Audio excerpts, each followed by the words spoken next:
नेपालको झन्डा राख्ने अनि विदेशको भक्ति गर्नु पाइन्छ। जसले जसले यो नागरिकताको विधेयकलाई पारित गरेका छन् ती पार्टीहरूले छिमेकी देशको नुन खाएको छ। सिद्धान्तमा अड्न साथै फुट हुन्छ। कांग्रेस फुट्छ सिद्धान्तमा अडेमा, दुईटा मध्ये एउटामा अडेपछि जान्छ। हामी नेपाललाई बदल्न चाहन्छौँ विचारले। पहिला नेपाली जनतामा एउटा चेतना आएपछि नेपालमा ठुलो परिवर्तन आउँछ। कुरा बुझ्ने जनताले निराश हुनु पर्दैन, पटक्कै पर्दैन। तपाईँ पनि अब उठ्नुहुन्छ, प्रक्रियामा सामेल हुनुहुन्छ आउने निर्वाचनमा? दुवै छिमेकीहरूको नीति बदलेको छैन। हामी नेपाली जनताले दक्षिणतिरबाट हामी सचेत हुनुपर्छ। यी पार्टीहरूमा एक्लै चुनाव लड्ने तागत रहेन। यिनीहरूको अरू कुनै उद्देश्य छैन देश र जनताको हितमा। अलग अलग पार्टी भएको मान्छे किन फेरि सँगै जाने त?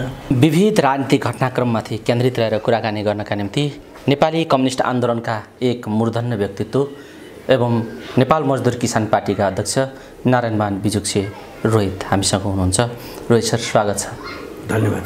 पछिल्लो समय गठबन्धनभित्र पनि एउटै निर्वाचन चिन्ह, यस्तो खालको अभ्यास अब हुने निर्वाचनमा हुन खोजिराखेको छ। त्यस अन्तर्गत डाक्टर बाबुराम भट्टराई र वामदेव गौतम प्रचण्डजीको गोठमा आइपुग्नु भएको छ र एउटै चुनाव चिन्हमा निर्वाचन लड्ने भन्ने सहमति भएको छ। निर्वाचन आयोगमा निवेदन पनि त्यसरी उहाँहरूले हालिसक्नुभयो सहमतिको। यो अभ्यासलाई कसरी हेर्नुहुन्छ?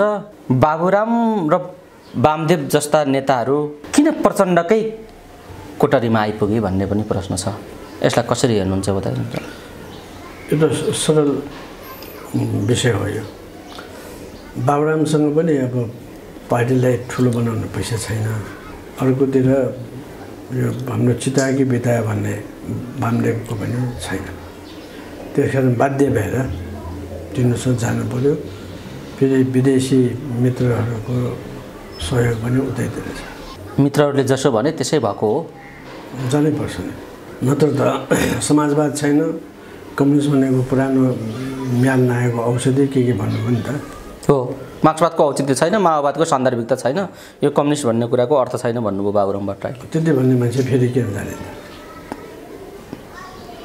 यसले त आफ्नो इच्छाले त जाँदैन होला मान्छे त्यस्तो। त्यसकारण विदेशी मित्रहरूको जसको सिधा खान्छ उसको गीता गाउँछ, उसले जे भन्छ त्यो गर्नुपर्ने हुन्छ। अब सैद्धान्तिक रूपले हेर्ने हो भने यी पार्टीहरूमा एक्लै चुनाव लड्ने तागत रहेन। त्यसकारण अर्को पर्जामा जानु पर्यो र अब फेरि एउटै झन्डा मुनि जाने यो झन् खतराको कुरा। बरु के भन्नु पऱ्यो भने पार्टी धेरै भयो, अब त्यसलाई साङ्ग्रो बनायो, एउटा पार्टी बनाउनु पऱ्यो भनेको भए एउटा सैद्धान्तिकले नजिक आउने सम्भावना रहन्थ्यो। त्यो पनि नभएपछि चुनावमा मत पाउँछन्। अब हामी 3% हाम्रो भयो, हामी राष्ट्रिय पार्टी भयो भनेर भन्ने भयो अनि सरकारमा जाने पनि सहिलो हुने भयो। कारण चाहिँ त्यो सरकारमा जाने यो उपाय मात्रै हो। यो गर्दैमा सरकारमा पुगिहालिन्छ भन्ने ग्यारेन्टी छ र? त त्यसरी सबै मिल्यो भनेदेखि त ठुलो पार्टी त बनिहाल्छ अनि सरकारमा जानु पाइन्छ। यिनीहरूको अरू कुनै उद्देश्य छैन देश र जनताको हितमा। सरकारमा बसौँ, भाग खाउँ भन्ने मात्रै हो। नत्र त आफ्नो आफ्नो पार्टी अलग अलग पार्टी भएको मान्छे किन फेरि सँगै जाने त? जुन झन्डा मुनि लड्यो उसप्रतिको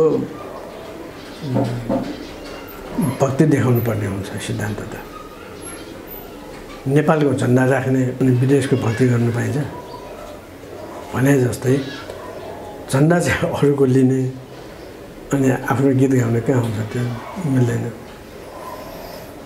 रोहित सर, नेपाली राजनीतिको दुःख लाग्दो पाटो यो हो। सँगसँगै अर्को दुःख लाग्दो पाटो जब चुनाव आउँछ, जब राजनीतिले एउटा कोर्स लिन्छ र जब चुनाव आउँछ, यी दुईटा अवस्थामा जहिले पनि नागरिकतामाथि कुठाराघात हुने नेपाली राजनीतिको चरित्र हो। चरित्र भएको छ, संस्कृति जस्तो भएको छ। अहिले पनि चुनावका मुखमा नागरिकता विधेयक ल्याइयो। त्यो विधेयक राष्ट्रपतिकामा पुर्याइयो फास्ट ट्र्याकबाट र फिर्ता भयो सदनमा। तपाईँ जानकार हुनुहुन्छ। अहिले जुन फिर्ता भएको विधेयक छ यो फेरि फास्ट ट्र्याकबाट राष्ट्रपतिकामा पुर्याउने जस्ताको तस्तै भन्ने गठबन्धनको निर्णय छ। त्यस्तो हुन खोजिरहेको छ भन्ने चर्चा बाहिर आएको छ। त्यस्तो भयो भने के हुन्छ? पहिले त 37% पनि तराईको जनसङ्ख्या पुगेको थिएन। अब प्रजातन्त्र गणतन्त्र आइसकेपछि 40 लाख नयाँ जनसङ्ख्या थपेको बताइयो। अब प्रतिशतको हिसाबले 52% जनता तराईमा छ भन्ने आकलन गरिएको छ।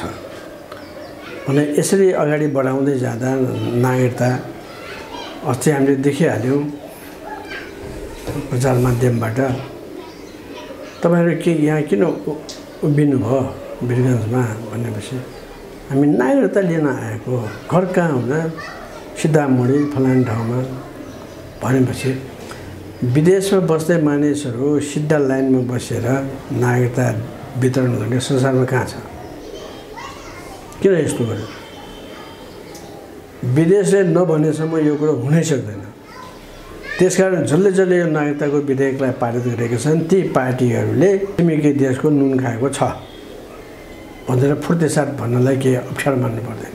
त्यसलाई राष्ट्रपतिले दाँतमा ढुङ्गा त लगाइदिनु भयो एकचोटि फिर्ता गरिदिएर, तर फेरि जस्ताको तस्तै पुर्याउने भन्ने जुन कुरा छ, अब राष्ट्रपतिका अगाडि के विकल्प छ? राष्ट्रपतिले जे फिर्ता पठायो, कार्यकारी राष्ट्रपति त होइन उहाँ, होइन, तर पनि अब दबाब त यस्तो छ। संविधान सम्मत छ, संविधानमा त फिर्ता पठाउन सक्छ भन्ने छ नि त। छ, तर फेरि पनि राष्ट्रपतिकै पुर्याउने भन्ने कुरा पनि छ नि त।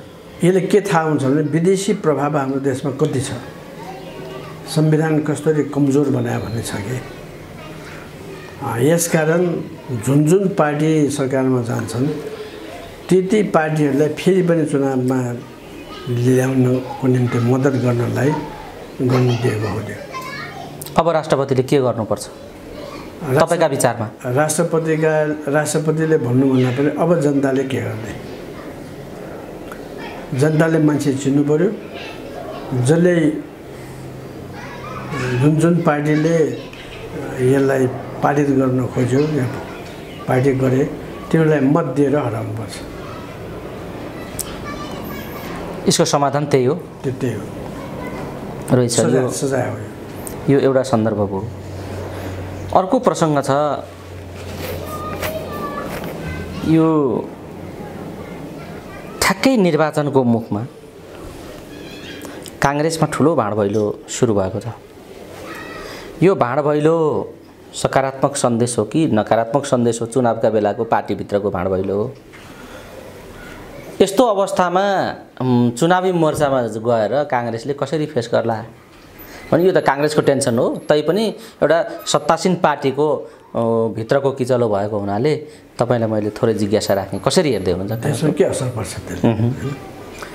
काङ्ग्रेसभित्र सबैले बुझेको दुईवटा पक्ष छ। एउटा पश्चिमी पक्ष, पश्चिमतिर लहसिने, अर्को भारतसम्म लहसिने। दुईवटा पार्टीको बिचमा, दुईवटा खेमाको बिचमा पनि छ महत्त्वपूर्ण कुरा। दोस्रो कुरा, अरू पार्टीसँग मिलेपछि जो नेतृत्वको तहमा छैन तिनीहरू निर्वाचनमा क्यान्डिडेट नबन्ने र मत नपाउने सम्भावना धेरै भयो। त्यसैले उनीहरूको मतभेद यहाँनिर छ। एउटा नाउँको वामपन्थीहरूसँग मिलेर फाइदा छैन, हामी पनि सिद्धिन्छौँ भन्ने भयो। अब हामी भन्ने एउटा पक्षलाई पनि हराउनको निम्ति यो नयाँ गठबन्धन गर्न खोजेको पनि देखिन्छ। जुन उनीहरूको पार्टीमा पहिलेदेखि चाहिँ झगडा थियो त्यसलाई सल्टाउने उपाय गरेको हो। कसले जित्छ त्यो अहिले भन्न सकिँदैन। के यो फुटतिर पनि जान सक्छ? तपाईँले भने जस्तै पावर सेन्टरभित्रको द्वन्द्व पनि मिसिएको हो। यो काङ्ग्रेसभित्रको अन्तर्य चाहिँ त्यो छ भन्ने कुरालाई मान्ने हो भने अब यो टक्राव यथावत शेरबहादुरजी रहिरहनु भयो र अर्को पङ्क्ति पनि रहिरह्यो भने के विभाजनतर्फ जाने हो? विभाजन त के यसमा एडजस्ट गरिदिन्छन् उनीहरूले फेरि बिचमा? अहिले नै छ। एउटा पक्ष विभाजन भन्दा फुट भन्न खोजेको हो मैले। फुट हुने सम्भावना छ। सिद्धान्तमा अड्न साथै फुट हुन्छ। काङ्ग्रेस फुट्छ सिद्धान्तमा अडेमा। दुईवटामध्ये एउटामा अडेपछि जान्छ। कि सहेर बस्नु पऱ्यो लात जुत्ता खाएर? होइन प्रतिष्ठा छ, सिद्धान्त छ, आफ्नो पनि इज्जत छ, देशको निम्ति सेवा गर्ने हो भने पर्छ। त्यो जेसुकै होस्, पछि फुटेछ भने फेरि चर्चा गरौँला। काङ्ग्रेसको बहस यहीँ छोडेर राष्ट्रपति विरुद्ध आन्दोलन थाले काङ्ग्रेसले, अहिले चक्काजामै गरे तराईतिर कता कता। काङ्ग्रेसको कस्तो खालको राजनीतिक बुझाइ हो यो विषयलाई कसरी हेर्नुहुन्छ? त्यही मतभेद छ नि। इन्डियाले जे भन्छ त्यो गर्नुपर्छ भने एउटा पक्ष छ, एउटा पक्ष पश्चिमले के भन्छ त्यो गर्नुपर्छ भन्ने पक्ष छ। त्यसैको रिएक्सन हो सडक जाम, त्यसैको रिएक्सन। रोहित सर, यो सन्दर्भ पनि तपाईँले प्रष्ट ढङ्गले बताइदिनु भयो। थोरै तपाईँकै पार्टीको कुरा गरौँ। तपाईँहरूलाई पनि चुनाव लाग्छ, यही संसदीय प्रतिस्पर्धा अहिलेको राजनीतिको यो गन्जागोलभित्र तपाईँहरू पनि छिर्नु भएको छ, यसैमा प्रतिस्पर्धा गरिराख्नु भएको छ। तर सबै गठबन्धनमा छन्, सत्तापक्षको गठबन्धन, प्रतिपक्षको गठबन्धन, सारा गठबन्धन नै गठबन्धनका अभ्यासहरू छन्, साझा चुनाव चिन्हका अभ्यासहरू छन्। तपाईँहरू चाहिँ किन हुनुहुन्न भन्ने एउटा प्रश्न छ। अनि एक्लै वीर भएर नेमकिपाले यो लडाइँ जित्ला त भन्ने पनि अर्को प्रश्न छ, बताइदिनुहोस् त। अब अरू पार्टीहरूको लडाइँको उद्देश्य र हाम्रो लडाइँको उद्देश्य फरक छ। तिनीहरू सरकारमा जाने केही भाग खानेमा उनीहरू लागिरहेछन्। हामी त्यसो भाग खाने होइन, जनताले राजनीतिक सचेतता जगाउने, त्यो हाम्रो सङ्घर्षको मुख्य लक्ष्य र उद्देश्य भएको हुनाले हामीलाई तिनीहरूको भाग खाने त्यो कुकुर झगडामा हामी फस्दैनौँ। होइन, प्रक्रिया प्रणाली त यही हो। यो प्रणालीलाई खतम गर्नु भने जनताले पहिला सचेत पार्नुपर्छ भन्ने चलन छ नि।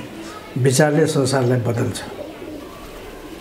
हामी नेपाललाई बदल्न चाहन्छौँ विचारले पहिला, अनि त्यो जुन विचार हो, चेतना हो, त्यसको भौतिक परिवर्तनमा हामी लैजान्छौँ। त्यो भनेको कस्तो हो भने पानी माथिबाट तल झर्छ भने एउटा नियम जनताले बुझे। अब त्यो त एउटा वाक्य हो, सानो वाक्य हो, तर साँच्चै त्यसलाई डाइनामोमा पुर्याएपछि, त्यो बिजुली बनेपछि, त्यसबाट अरू अरू सबै कल कारखानाहरू चलेपछि संसारले कस्तो बदल्यो होइन, त्यो एउटा ठुलो भौतिक शक्तिमा परिणत भयो।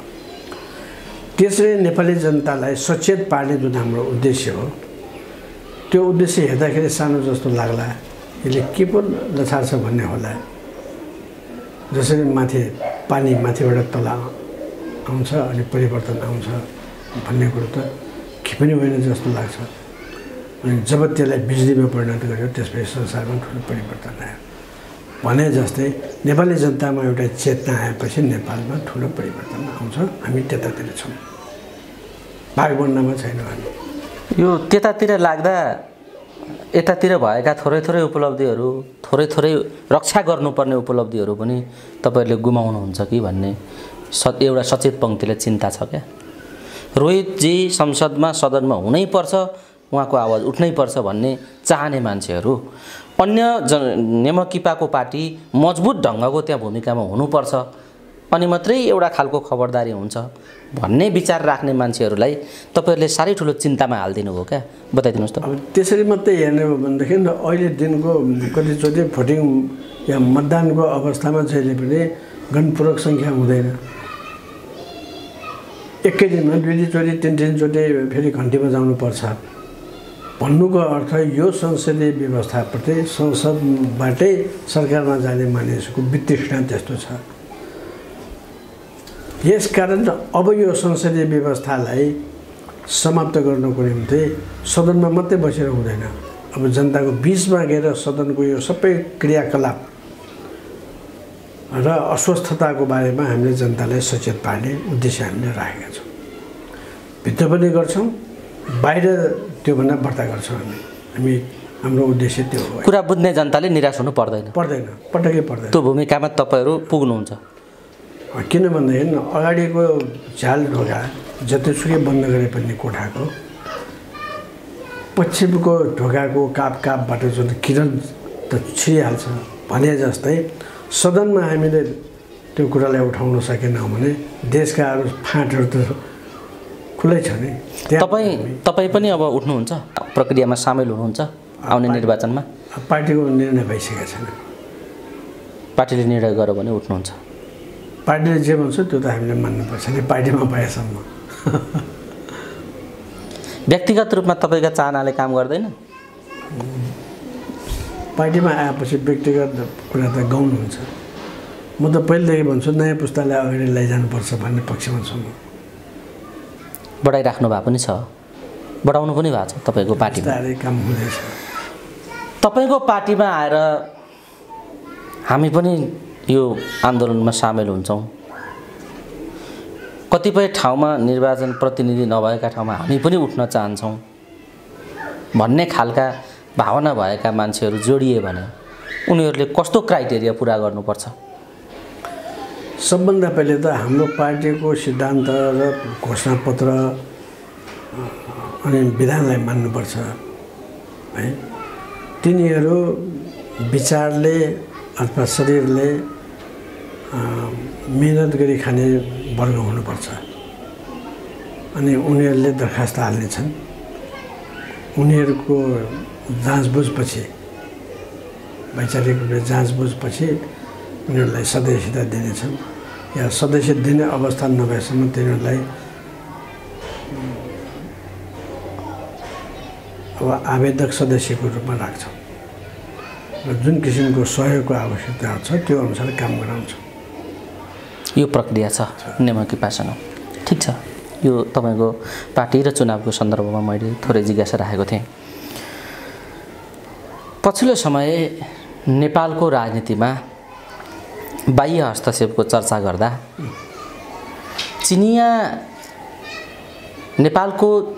चीनको नेपाल नीति पनि असफल छ, भारत इन्डिया पनि असफल भयो भन्ने खालको तर्क पनि गर्छन् मान्छेहरू। यी छिमेकीहरू नेपाली राजनीतिमा असफल भएका हुन् अहिले? म त्यसरी हेर्दैन।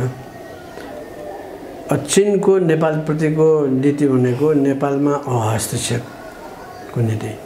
पुरानो जुन सम्बन्ध छ नेपालसँग हाम्रो रहन्छ, हामीले सकेको नेपालले मद्दत गर्नुपर्छ भन्ने उहाँहरूको भनाइ। यसमा त कुनै परिवर्तन छैन, उहाँहरूको नीतिमा कुनै परिवर्तन भएको छैन।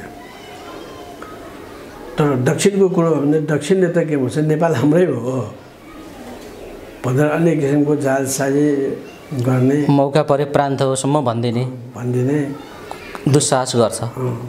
अर्थतन्त्रले अहिले नै हाम्रो घाँटी निमोर्दैछ भनेको उनीहरूको नीति पनि बदलिएको छैन।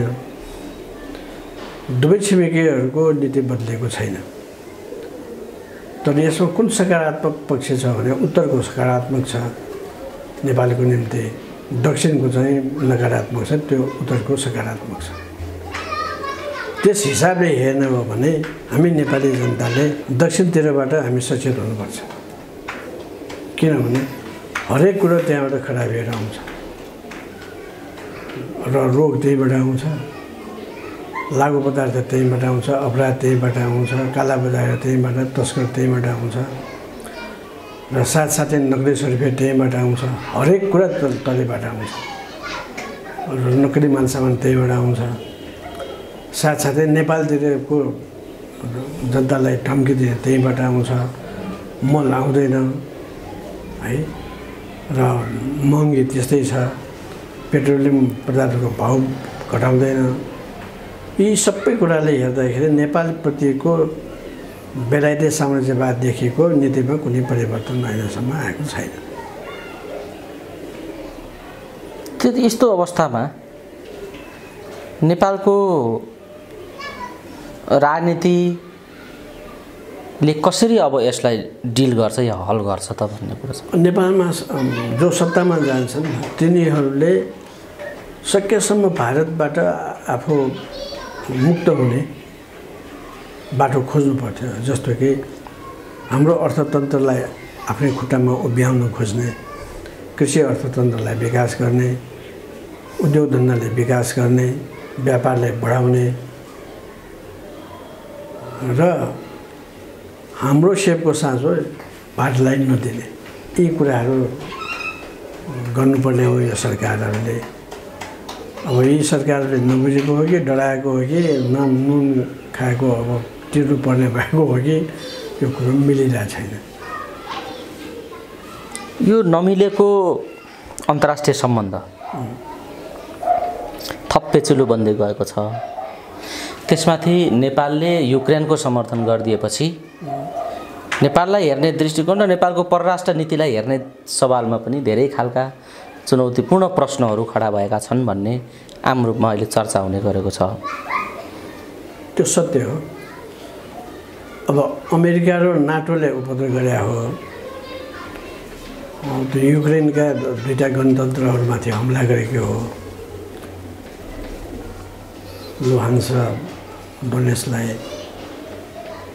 र सन् 2014 त्यहाँ त्यसको दमन चक्र चलिरहेको थियो र 32वटा जति यो किराणुहरूको ल्याबहरू या प्रयोगशालाहरू त्यहाँ बनाएर रुसमाथि नयाँ किसिमको युद्ध छेड्न खोजिरहेको थियो।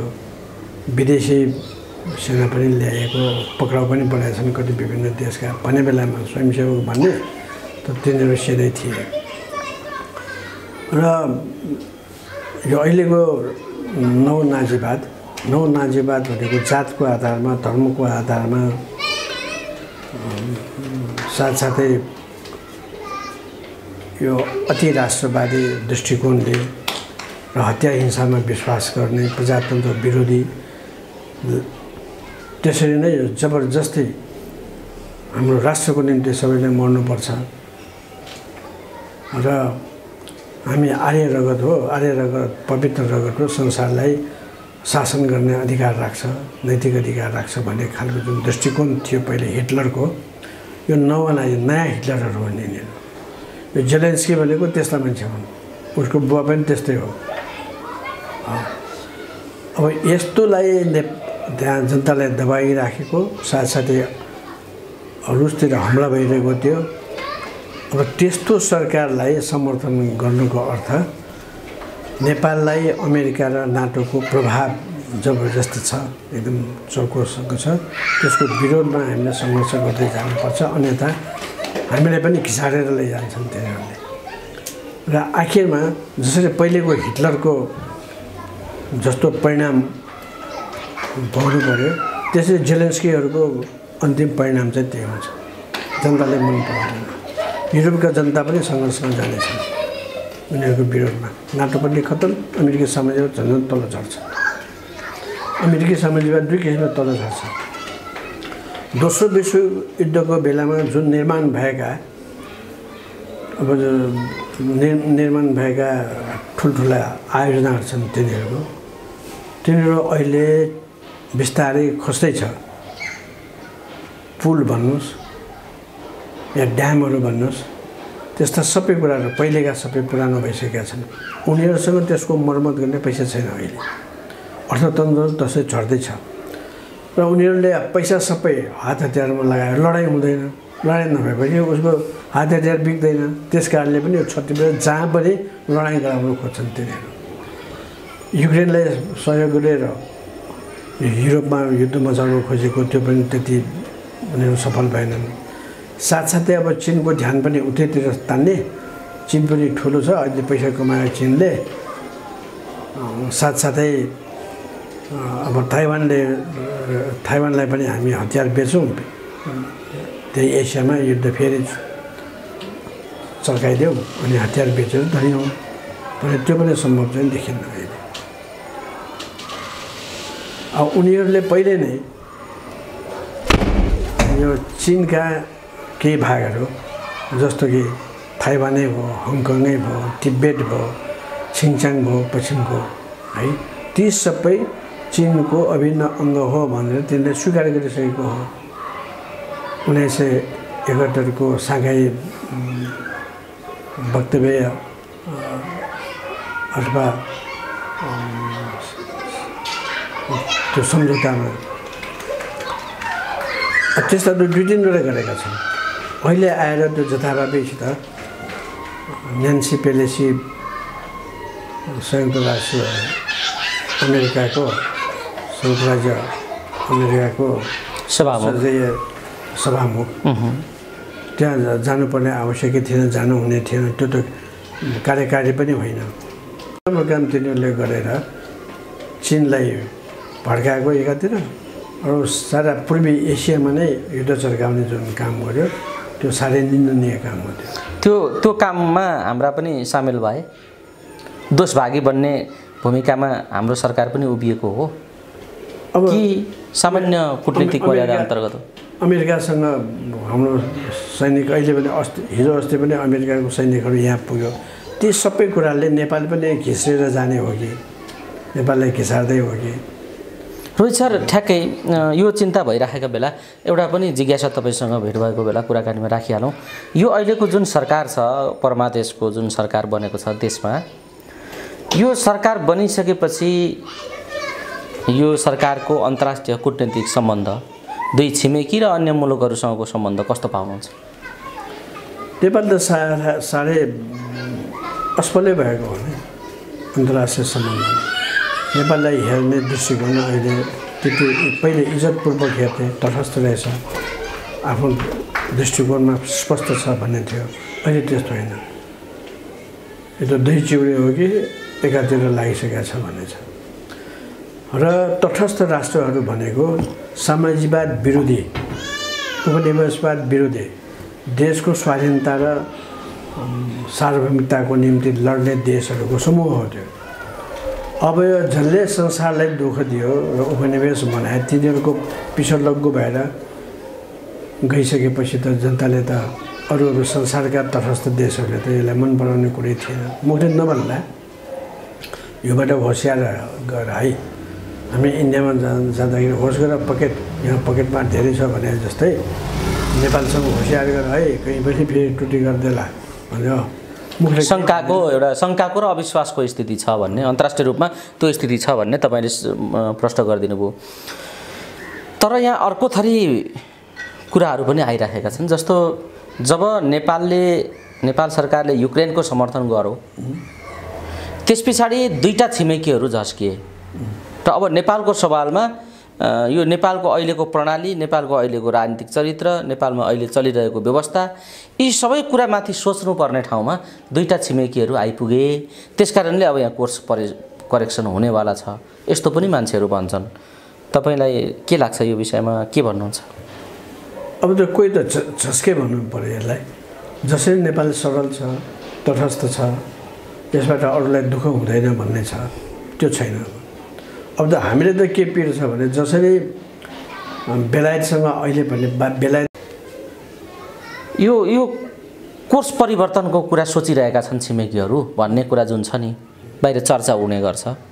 यसले काम गरेन, यो हाम्रा लागि अविश्वसनीय हो, खतरा हो भन्ने छ। नेपाली जनताको पनि एक खालको वितृष्णै पनि छ, अविश्वास पनि छ।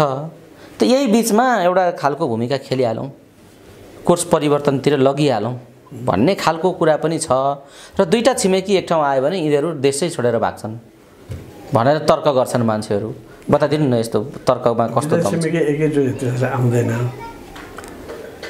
एउटा छिमेकीले अहिलेदेखि नै खेलिरहेको छ। अब अर्को छिमेकी पनि आइदेला भने पिरेले बरु त्यसरी हतारिन सक्छ। तर आफ्ना जसलाई प्रक्सीवार भन्छ नि, सुरक्षाका सवालमा संवेदनशीलता बढ्न सक्छ, त्यो खालको भूमिका हुन सक्छ। तर कोर्स परिवर्तन गर्ने कुराको त्यो सहमति या त्यो खालको निकटता दुईटा छिमेकीमा हुन सक्छ भन्ने तपाईँलाई लाग्दैन? उनीहरूको आफ्नो आफ्नो स्वार्थ भएको हुनाले उनीहरू सचेत नै हुन्छन्। नेपाललाई जसरी पहिले विश्वास गरिएको थियो यो तटस्थ हो भने अहिले विश्वास गर्दैन। त्यही आधारमा ठ्याक्कै एक ठाउँ आइदियो भने के हुन्छ? कोर्स परिवर्तन हुन्छ कि उनीहरूका चाहनाले मात्रै हुने कुरा होइन? यो होइन, देशकै चाहना हुनु पर्यो, समय लाग्छ त्यसको पनि। सबै जनताले बुझेपछि त यो त खतरनाक कुरा हो, छिमेकीहरूले विश्वास नगरेको मान्छे काम लाग्दैन भन्छ, परिवर्तन हुन्छ त्यस हिसाबले। रोहित सर, हामी कुराकानीको अन्तिम चरणमा छौँ। जसरी ताइवान चीन विवाद उब्जियो, जसरी रुस र युक्रेनमा युद्ध चल्यो र लम्बियो, लामो समयसम्म लम्बिरहेको छ, यी दुईटा अवस्थाहरूले हामीलाई मात्रै गिजोल्ने हो र भारतलाई पनि गिजोल्ने संसारलाई गिजोल्ने स्थिति हुन्छ तर यी भारतीयहरू किन आफूलाई तटस्थको रूपमा उभ्याउन तटस्थ जस्तो देखाउन खोजिराखेका छन् तटस्थ भनेको त्यसमा हिस्सा नलिने भनेको है हिस्सा लिनलाई तटस्थताको सिद्धान्त लिएको छ हिस्सा लिनु भएन यदि कसैको पक्षमा ऊ गयो भने यदि युक्रेनको पक्षमा सिधा गयो भने उसको भिडन्त फेरि रुससँग हुन्छ रुसबाट उनीहरूले पाएका फाइदाहरू पनि जानेछन् रुससँग ऊ गयो भने नाटो र अमेरिकाले उसलाई सिधाइदिन्छ उसका अहिले पनि जनसेना छ भारतमा अमेरिका जनसेना छ त्यस कारण ऊ पनि अप्ठ्यारोमा छ त्यस कारण एउटा पहिलेको सरकारले यो त फेरि भाजपाले गरेको होइन त्यो सम्झौता काङ्ग्रेसको बेलामा भएको हो त्यो त्यस कारण अहिलेका सरकारहरूलाई हामी के खबरदारी गर्छौँ भने तिमीहरूले अहिले गरेका एउटा सानो पापले नाति प्रणाली समेत त्यसको अपराधको भागी हुने त्यो काम चाहिँ गर्नु इन्डियाले अहिले सकसिएर छ यी द्वन्द्वहरूले हामीलाई कस्तो ठाउँमा पुर्याउँछ होला चुप लाग्यो भने त हामीले त ठेल्छ त्यसले पनि मान सम्मानको भाव बढ्छ अनेक हुन्छ यसकारण हामी नेपाली जनताले सचेत भएर तटस्थताको पक्षमा लड्ने र शान्तिको पक्षमा लड्ने साम्राज्यवादीहरूलाई खबरदारी तिमीहरूले हतियार बेच्नुको निम्ति संसारलाई काठमाडौँमा नपठाऊ भनेर उसको विरोध गरिराख्ने त्यो हाम्रो कर्तव्य हो अन्तर्राष्ट्रिय कर्तव्य अमेरिकन साम्राज्यवाद र नाटोको आक्रामक नीतिको विरोधमा हामी अगाडि बढ्नुपर्छ विश्व शान्तिको निम्ति रोहित सर हामी कुराकानीको अन्तिम चरणमा छौँ जाँदा जाँदै जे परिस्थिति राष्ट्रिय अन्तर्राष्ट्रिय रूपमा देखिएको छ चुनावका गठबन्धन साझा चुनाव चिन्ह विचारका कुरा छोडिदिउँ सबै कुरा मिलाएर भागभण्डा गरेर सबै कुरा व्यवस्थापन गरौँ हामी नै खाउँ हामी नै बाँचौँ अरू नआउन् अरूको उदय पनि नहोस् जे जस्तो छ हाम्रै वर्चस्व चलिरहोस् यसमा धक्का लाग्ने स्थिति हो भने अवरोध सिर्जना गरिदिउँ जसरी पनि भन्ने खालको जुन एउटा दुष्ट राजनीति चक्रमा नेपाल र नेपाली परेका छन् यसमा परेका नेपालीहरू यो पीडामा परेका नेपालीहरूलाई तपाईँ जाँदा जाँदै के भन्न चाहनुहुन्छ यो अहिलेका सरकारहरूकै कारणले यो अहिले काठमाडौँमा जो फोहोर भएको छ त्यो हैजा हुने खबरदारी गरिरहेका छन् त्यसको जिम्मेवार यो सरकार हो हिजोका सरकारहरू पनि जिम्मेवार छन् यो अहिलेको जुन फोहोर छ त्यो आजको सरकारले मात्रै गरेको होइन हिजोको सरकारले पनि गरेको त्यसकारण यो फोहोरले जो समस्या आएको छ यो गठबन्धनले पनि त्यस्तै समस्या ल्याउँछ अब कि त यो गठबन्धनको मुख्य उद्देश्य हामी फोहोर गर्न दिए 1 महिनाभित्र हामी समस्या समाधान गर्छौँ भन्नुपर्छ म त यिनीहरूलाई हाँक दिन्छु 1 वर्षले पनि केही गर्न सक्दैन किनभने यिनीहरू बुद्धि छैन जस्तै फोहोरको आकार जस्तो छ यिनीहरूको ब्रेनको आकार पनि त्यस्तै स्वार्थी भएको हुनाले त्यसकारण हामी नेपाली जनताले यिनीहरूलाई सत्ताबाट फाल्ने बाहेक अरू कुरा सोच्नु बन्चरे डाँडामै पुर्याइदिनु पर्यो बन्चरे डाँडै पुर्याइदिए हवस् रोहित सर समय दिनुभयो यो महत्त्वपूर्ण समय र संवादका लागि यहाँलाई धेरै धेरै धन्यवाद छ धन्यवाद छ तपाईँको टिमलाई पनि